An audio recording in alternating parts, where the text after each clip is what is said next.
Bonjour à tous et bienvenue à cette vidéo qui porte sur l'automatisme. Exercice, on va voir barrière automatique, cahier des charges. Pour entrer dans un parking, il faut une carte magnétique et une présence de véhicule.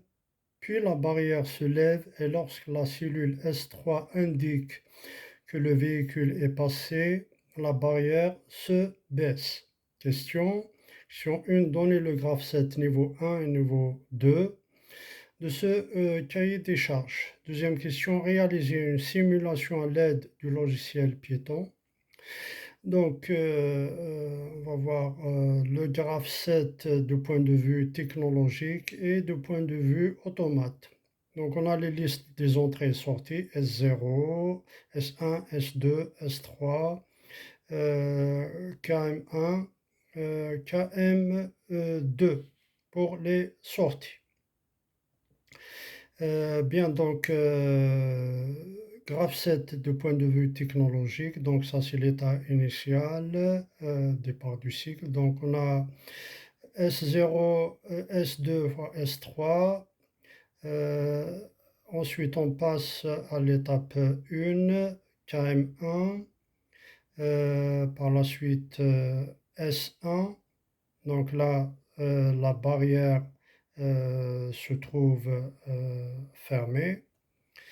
Euh, et ensuite, quand on arrive à l'étape 1, elle va commander un moteur, donc elle va ouvrir la barrière. On arrive à l'étape 2, c'est l'étape d'attente. Donc l'étape d'attente jusqu'à ce que le véhicule passe complètement. Donc la transition S3 bar fois S1, on passe à l'étape 3, KM2. KM2 donc commande la fermeture à nouveau de la barrière. Donc là c'est S0 et le cycle recommence. Donc là, c'est le graphe 7 du point de vue automate. Donc, dans cette vidéo, je ne vais pas m'intéresser à cette partie. Donc, ça concerne un autre logiciel. Et dans cette vidéo, donc, je vais utiliser le logiciel Python. Je passe à la partie simulation. Donc, ça, c'est le programme Python tout entier. Voilà, donc je l'exécute. J'appuie sur ce bouton vert Run. Hop. Voilà, donc elle me renvoie cette image. Donc je vais l'agrandir. Donc là, le rectangle gris, ça représente la route. Le bleu, c'est la voiture. Là, c'est la barrière rouge. Donc dans cette position, la barrière est fermée. Et quand elle passe à cette position-là, la barrière est ouverte.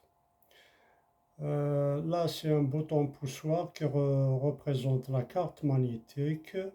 Donc, quand j'appuie sur ce bouton poussoir, c'est-à-dire la carte magnétique détectée.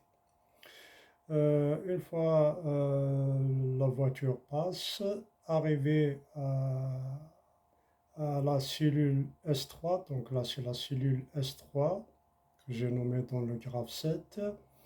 Qu'est-ce qui va se passer? Donc, la cellule S3 détecte le passage de la voiture. Elle va fermer à nouveau la barrière. Donc, la barrière revient à l'état initial, dans cette position, jusqu'à l'arrivée du prochain véhicule. Alors, j'appuie sur le bouton poussoir. Voilà, donc la barrière s'ouvre. Cellule S3 donc, détecte le passage du véhicule et la barrière se ferme à nouveau. Voilà, voilà.